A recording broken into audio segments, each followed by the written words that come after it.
सत श्री अकाल, आदाब, नमस्कार। आप सभी का स्वागत है हमारी क्रॉस एंड एस्ट्रो टीम में। सूर्य देव को हिंदू धर्म में बहुत ही ज़्यादा मान्यता दी गई है। वैदिक काल में भी सूर्य देव की बहुत ही महिमा का गुणगान है। तो सूर्य देव को जल चढ़ाने के पीछे क्या महत्व है और इससे हमें क्या लाभ होते हैं और किन बातों का हमें ध्यान रखना चाहिए, इसके बारे में हमें जानकारी देंगे पंडित जगदम्बा प्रसाद मिश्रा जी। तो पंडित जी, स्वागत है आपका हमारी क्रॉस एंड एस्ट्रो टीम में। तो पंडित जी, सबसे पहले बताइए हमारे दर्शकों को कि सूर्य देव को ज्योतिष शास्त्र में जल चढ़ाने के पीछे क्या महत्व है। जी, अब सूर्य देव को जल चढ़ाने के जो महत्व की बात मैं करूं कि आप सूर्य देवता कह रहे हैं कि भाई सूर्य देव को हम जल चढ़ा रहे हैं। आपने जो प्रत्यक्ष रूप से जो है, एक तो देवता होते हैं प्रत्यक्ष और एक होते हैं अप्रत्यक्ष। अगर हम कहें कि भाई हमने भगवान विष्णु को देखा है तो कोई कहेगा नहीं जी, नहीं देखा, हमने टीवी सिनेमा में देखा है।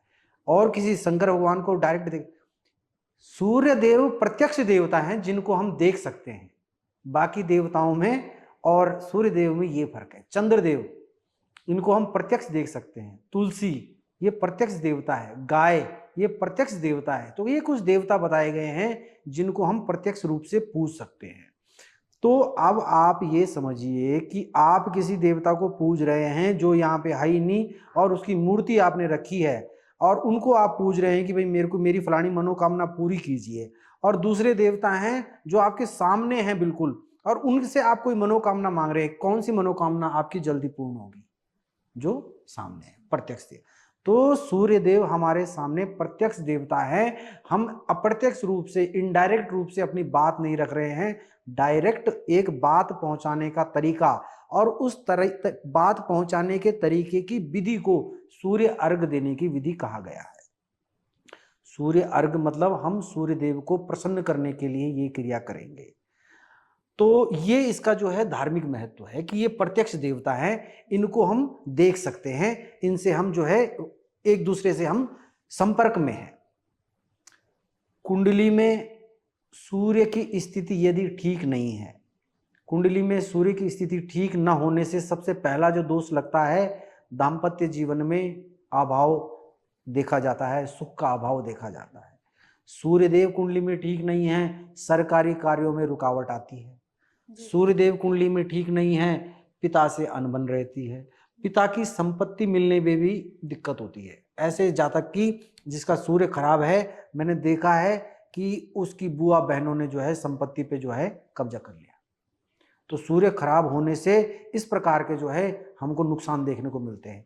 तो जब जातक इस प्रकार के नुकसानों से गुजरे और किसी ज्योतिषी के पास जाके देखे और ज्योतिषी ने देखा कि सूर्य खराब है, तो जो सूर्य अर्घ देने की विधि, आप नग पहनो, आप व्रत रखो, आप कोई भी और पूजा पाठ कर लो, इससे ज्यादा डायरेक्ट पूजा तो कोई हो ही नहीं सकती कि देवता सामने खड़े हैं और आपने उनको जल चढ़ाना है। इससे डायरेक्ट पूजा बताइए कौन सी है?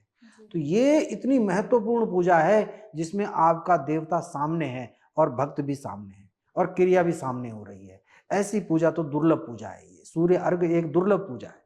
तो ये क्रिया धार्मिक रूप से इस तरह महत्व रखती है कि जिसमें भक्त और भगवान एक दूसरे के सामने होते हैं। जी जी, तो ये तो बात होगी पंडित जी महत्व की। अब हमारे दर्शकों को बताइए कि सूर्य को जल चढ़ाने का सही समय क्या होता है, किस समय में उनको जल देना अच्छा रहता है। अब अभी मैंने बताया आपको कि प्रत्यक्ष देवता हैं, तो प्रत्यक्ष देवता तो सामने हमें देख रहे हैं, सब कुछ हमारे क्रियाकलाप पूरे दिन भर देख रहे हैं। तो सूर्य उदय मतलब जब सूर्य उदय होगा, सूर्य अर्घ हमें तभी देना है। ध्यान रखने वाली बात यह है कि जैसे कि सूर्य अर्घ, हमें पता है कि भाई इस सूर्य देवता हमारे प्रत्यक्ष देवता हैं और इनको पूजने के बाद हमारे जीवन में जो बदलाव होंगे वो बदलाव अद्वितीय बदलाव है। लाखों करोड़ों रुपए खर्च करके भी आप वो बदलाव अपने जीवन में वैसे नहीं ला सकते। जब तक भगवान की आप पे कृपा ना हो तब तक आपके दाम्पत्य जीवन में सुख ऐसे नहीं मिल सकता कि पैसों से आपने सुख खरीद लिया। आपके स्वास्थ्य का सुख ऐसे नहीं मिल सकता आपको। तो आपको इतना बड़ा बदलाव जब आपके जीवन में आएगा तो जाहिर सी बात है ऐसे बदलाव लाने वाले जातक के लिए वो जितने बजे आ रहा है उससे आधे घंटे पहले तो आपको उठना चाहिए ना। आपके यहाँ कोई खास मेहमान आता है तो 15 मिनट की तैयारी तो आप करते हो कि सफाई कर दो, ये कर दो, वो कर दो, जूस ले आओ। तो सूर्य उदय भी एक आपके लिए उसको मेहमान बनाना है कि ये हमारे जीवन में बदलाव। तो सूर्य उदय से पहले 6:30 बजे अगर सूर्य उदय हो रहा है तो 5:45 पे आप उठ जाएं। आप जल्दी भी उठ सकते हैं, लेकिन ज़्यादा से ज़्यादा जो बहुत ही ज़्यादा आलसी व्यक्ति हैं उनके लिए भी कम से कम की जो वो बता रहा हूँ मैं कि 5:45 पे उठ के और नहा धो के तैयार होके इंतजार करना है सूर्य देवता का कि अब आ रहे हैं जो हमारे जीवन को बदलने वाले। और प्रसन्न इस बात पे होना है कि इनसे बढ़िया कोई देवता ही नहीं है, जो बिल्कुल सामने आ जाते हैं हमारे, जो सामने हमें ऊर्जा दे देते हैं, सामने ही हमसे बातचीत हो जाती है। तो इंतजार करना है। सुबह का समय सूर्य उदय के लिए सर्वोत्तम समय है। ध्यान रहे, सूर्य अर्घ्य देने से पहले आपको कुछ भी अन्न जल ग्रहण नहीं करना है।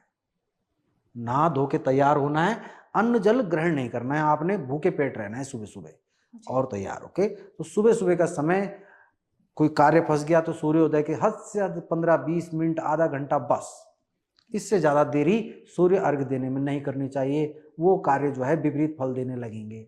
इस प्रकार से हमें जो है सूर्य अर्घ्य जो है सुबह के समय देना चाहिए। और दिनों की बात करें तो हर दिन हमें ये देना चाहिए सूर्य अर्घ्य। लेकिन चलिए, आपकी परिस्थिति, काम काज, 1000 बहाने व्यक्ति के पास होते हैं, तो कम से कम सूर्यवार यानी कि रविवार को तो सूर्य अर्घ्य देना ही देना है। अब हमारा दुर्भाग्य है कि रविवार को होती है छुट्टी, बाकी दिन काम होता है, तो रविवार को जा तक जानबूझ के जो है लेट उठने का उसके बाद बहाना होता है। तो ये जो है पेचीदियों से अगर हम जूझ के दूर हो गए और हमने इस कार्य को कर लिया, तो जो लाभ हमें मिलेंगे उसकी हम कल्पना भी नहीं कर सकते। तो पंडित जी, सूर्य को कब जल अर्पण नहीं करना चाहिए? सूर्य को कब जल अर्पण नहीं करना चाहिए, अगर इस बात पे मैं एक विशेष टिप्पणी करूं तो सूर्य ग्रहण में जो है जल अर्पण नहीं करना चाहिए, यदि सूर्य ग्रहण लगा हुआ है तो। और सूर्य उदय के मैंने पहले ही बताया कि 15-20 मिनट गुजर जाने के बाद सूर्य अर्घ देने का कोई मतलब नहीं रह जाता। सूर्य उदय 5 बजे 6 बजे हो रहा है और सूर्य अर्घ आप 10 बजे दे रहे हो, तो वो एक हिसाब से जो है आपके लिए नुकसानदायक हो जाएगा। आपने जिनकी पूजा की उनको आए हुए 4 घंटे हो गए और आप उस समय सोए हुए थे, फिर आपको आलस आया, आप और सोए रहे, फिर आप लेट हो गए, 10 बजे जो है जल चढ़ा रहे हो। तो देना है जल सूर्य उदय के 15-20 मिनट के अंतराल, सर्वोत्तम समय। और इसके अलावा कोई भी समय जो है, किसी भी समय आप उठा के जल नहीं दे सकते। दिन में जल नहीं दे सकते, शाम को सूर्य अस्त के समय जल नहीं दे सकते, और किसी भी समय नहीं। सूर्य जब आपको दिखाई दे, सूर्य उदय, यही समय उत्तम है। बाकी किसी भी समय में जो है जल चढ़ाने की जो मैं राय धार्मिक रूप से नहीं दूंगा। सूर्य ग्रहण में विशेषकर जो है, जब सूर्य को राहु ग्रसित कर लेता है, इस प्रकार में जो है जल अर्पण करना और जो है अशुभ थोड़ा माना गया है। इन बातों का ध्यान रख के, और जो मेन बात हमने ध्यान में रखनी है कि सूर्य उदय से 15-20 मिनट तक, बस। तो पंडित जी, कुछ जातक सूर्य को मीठा जल चढ़ाते हैं, तो मीठा जल चढ़ाने से क्या होता है? जातक को क्या शुभ फल मिलते हैं? जी, मीठा जल चढ़ाने से आर्थिक स्थिति संबंधी चीजें, मतलब सूर्य उदय में जो जल है, ये आपने बड़ा ही महत्वपूर्ण प्रश्न किया है। जो जल आप चढ़ा रहे हैं, उस जल में जो चीजें आप मिलाएंगे उस संबंधी लाभ आपको होंगे।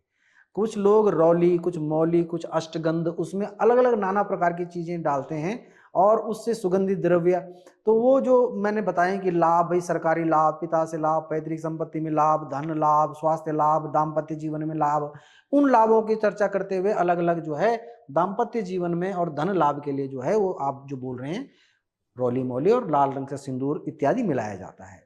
तो इस पर ये अलग अलग उसमें बताए गए हैं। जब जातक इस कार्य को करने लगता है तो वो स्वतः ही जान जाता है कि मुझे किस लाभ के लिए कौन सी चीजें इसमें डालनी है। जी। पंडित जी, सूर्य को जल देते समय क्या बोलना चाहिए, और सूर्य देव को रोजाना जल अर्पण करने से क्या लाभ होते हैं? सूर्य देव को जल देते हुए, देखिए, यदि आप धार्मिक रूप से धर्म से जुड़े हुए हैं, संस्कृति से जुड़े हुए हैं, तो जो वैदिक हिंदू जो रीति रिवाज है, सूर्य देव की आराधना आदित्य हृदय स्तोत्र से बताई गई है। एक आदित्य हृदय स्तोत्र है, उससे जो सूर्य देव की आराधना, उस पूरे स्तोत्र में सूर्य देव की प्रशंसा की गई है और उनके लक्षण बताए गए हैं, उनके क्या क्या वो कर सकते हैं वो बताए गए हैं। लेकिन फिर भी आप, वो लंबा है, समय नहीं है, कमी है, आपके पास कोई और का अगर यदि कारण है, तो उससे छोटा जो मंत्र है वह है, यही सूर्या सहस्रासो तेजो राशि जगतपति अनुकंपया मां भक्त्या प्रणतोस्मि दिवाकरम। मैं दोबारा बोल रहा हूँ, यही सूर्या सहस्रासो तेजो राशि जगतपति अनुकंपया मां भक्त्या प्रणतोस्मि दिवाकरम। ये मंत्र आप उच्चारण करते हुए जल को अर्पण करते हुए बोल सकते हैं। पर यदि फिर भी आपको लगता है कि यह मंत्र बड़ा है तो ओम घृणी सूर्याय नमः, ओम सूर्याय नमः। आपको कुछ नहीं पता तो सिर्फ आप इतना बोल सकते हैं कि ओम सूर्याय नमः। आपको संस्कृत में इतना भी नहीं है तो आप अपने मन में जो भाव रखते हैं कि हे सूर्यदेव, मैं आपके सम्मान मान सम्मान को बढ़ाने की प्रार्थना करती हूँ परमपिता परमेश्वर से, आपका यश कीर्ति चारों ओर फैले, है ना, आपका मान सम्मान युगों युगों तक रहे, इस प्रकार की मन में उनकी तारीफ करनी है। देवता हमसे, हम देवताओं को पूजने का जो मतलब है, हम उनकी तरफ हैं, हम उन जिनकी तरफ होते हैं उनकी तारीफ करते हैं, तो बस वो तारीफ ही होती है, उन मंत्रों का अर्थ भी वो तारीफ ही होती है। तो भाव के भूखे हैं भगवान, कोई स्पेशल भाषा में, कोई स्पेशल शब्दों में अगर आप कुछ कहना चाहें तो ऐसा नहीं है। वैसे मैंने बताया आपको, ओम घृणी सूर्याय नमः, ओम सूर्याय नमः, ये छोटे छोटे मंत्र हैं, बाकी बड़ा मंत्र भी मैंने आपको बताया है। जी। तो पंडित जी, अब हमारे दर्शकों को बताएं कि सूर्य देव को जल अर्पण करते कौन कौन सी बातों का हमें ध्यान रखना चाहिए। सूर्य देव को जल अर्पण करते हुए मैंने पहले ही बताया, समय का ध्यान अत्यंत आवश्यक है।